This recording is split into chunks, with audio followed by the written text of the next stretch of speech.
What's up guys, my name is Ace, and recently people have been asking me a lot of really specific questions about weapon stats and variant stats. I'm talking about people on Twitter as well as in the comment sections of my videos, or even while I'm playing in a lobby, they're asking me about the stats. And so today I thought I would share with all of you where I get my information for the stat chart. These are the actual in-game stats taken directly from the code of the game, so they are 100% correct. These stats were all taken by Marvel4. He's the guy that always gets into the code and shares the stats. And this chart was compiled by Will Wheatley, Ethan Crisp, and the Den Kierson Bros. So all credit goes to them.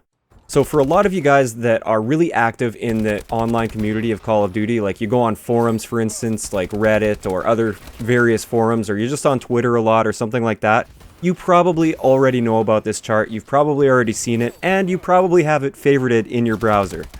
This video isn't really designed for you guys because you already know about it. This is for anybody that doesn't know about this and wants to know all of the stats of every one of the guns in the game. A lot of YouTubers want to keep this chart kind of a secret because they can basically make a ton of videos from these stats. For each one of the variants, they can make a video talking about the individual stats. And yes, I am referring to Drifter. I'm not trying to take a shot at Drifter or anything like that. We're on good terms, Drifter and I, so no problem there. I'm just saying, this is the actual chart the Drifter uses to get all of his stats as well, because this is the chart taking from the in-game code, like I said. So it's quite simple. I'm actually just leaving you guys a link to this chart in the description below. I highly recommend that you bookmark this or favorite it in your browser somewhere so you can come back to it. And keep in mind, this chart does also get updated when there are updates with the game. Now, I don't know exactly which update they're on right now. I think they're still kind of working on updating the Xbox One stats at the time of this video from the most recent patch, but I could be wrong on that. I don't know exactly what stage they're at, but it's very likely that, for instance, the Xbox 360 and PS3 are going to be behind, so they're still using some old stats that are not on this chart. So just be aware of that, and don't forget to come back and keep checking this chart whenever there's an update. So sharing the chart is one thing. Now I want to kind of share with you how to actually read the chart, because for somebody that's new to this, it won't really make a whole lot of sense, all these random numbers kind of on the screen, or at least it looks random to some people. So if you already know what all these numbers mean and how to read a stat chart for Call of Duty, you guys can click away from the video right now, go and check out the stat chart. No worries there. But if you want to know what these numbers mean, make sure you stick around. I'll go through each one of them individually. This is going to be a little bit of a tedious process. I'm basically just going to be talking about these various columns. So I will leave in the description below a timestamp to each one of these columns so you can kind of skip through if you don't understand a particular column, because some people may understand some, but not all of it. So just have a look in the description below and you can go down to any one of these timestamps and you can basically skip ahead to any part of the video that you want. So essentially we have multiple tabs. It starts off the legend, then you have assault, SMG, and all the other classes of weapons. So let's just use assault for our example here to go through the numbers and explain what they mean. When you click on the assault tab, it shows all of the assault rifles, including all the variants. So for instance, the first one is the BAL-27. Any number to the right of where it says BAL-27 in bold there, that is the numbers for the base model of the BAL-27. It's not the variant, so that's the base model stats. Then everything below that is for each one of the variants that are listed. As for what these stats actually are, let's go through it column by column. So the first column is movement. Your movement speed is based on a percentage. So 100% movement speed is what you get when you are using an SMG or you have a knife in your hand, for instance. That's 100% movement speed. Everything else is based off of that. So assault rifles are all 90% movement speed. So you're 10% slower with an assault rifle in your hand than you are with an SMG in your hand. The sprint out time is the time it takes for you to be able to come out of sprint and fire a bullet. So for the BAL-27, for instance, it takes a quarter of a second or 250 milliseconds from the time that you stop sprinting to the time that you can fire your first shot. ADS time means the time it takes to aim down the sight of your weapon. And for most assault rifles, almost all the assault rifles, with the exception of some variants, it's once again a quarter of a second or 250 milliseconds. Moving on to damage, this one requires a little bit of understanding. Essentially, every character in every core game mode of Advanced Warfare has a base health of 100 points. And each one of these damage variables is how many points of damage a single bullet will take away from your health at different ranges. In Hardcore, just in case you guys are wondering, Hardcore is 30% health. So you have 30 points of health in Hardcore. So the first number that we see is the max. Now this is the maximum damage that a gun will do. For the regular BAL-27, it has a max damage of 34. This means it'll take 3 bullets to get a kill, because 3 times 34 is just over 100. Therefore, 3 bullets is enough to take away all of the 100 points of health. Its medium range damage is 33, which now takes 4 shots to get a kill. And the minimum damage, which is the gun's damage at the longest range, is 24 in the case of the BAL, meaning it will take 5 shots to get a kill rather than 4. Because if you do only 4 shots, that puts you just under 100 points of health, so you need that 1 extra shot to take you over that 100. The damage values for a gun are very important, but they don't mean much if we don't look at range as well. So that's the next column we're going to look at. These numbers are in inches, which is almost impossible to predict when you're actually in game how many inches a guy is away from you. So this is really more just for comparison's sake. So you can look at the BAL and see that its short range is 200 inches, whereas the AK-12 is 400 inches. So it's really just to compare guns with each other. So essentially what this means is for your short range, which is 200 for the BAL-27, we'll just continue with this gun for an example. This is the farthest away that you can be from your target to deal maximum damage, which is 34 in the case of the BAL. Any further than 200 inches, you're now into the medium or your minimum damage ranges. So up to 200 inches with the BAL, you will kill in 3 shots. Any further than that, it will take you more than 3 shots to get a kill.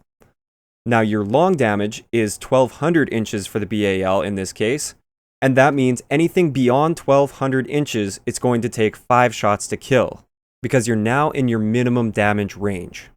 Now anywhere between those two values is where you're going to take 4 shots to kill with the BAL. This is where you're looking at your medium damage. And it doesn't necessarily deal just 33 damage between this range. It is a slope, so it starts off at the max and then it kind of tapers down to the min. But in either case, with the BAL here, it's still going to take 4 shots to kill anywhere between 200 and 1200 inches. Moving on to rate of fire, this one needs a little bit of explaining. So the values that you see on this chart for rate of fire are the hard-coded numbers for the rate of fire, but these aren't the numbers we necessarily experience in-game, because with the Call of Duty engine, your fire rate is tied to your frame rate that you are actually experiencing.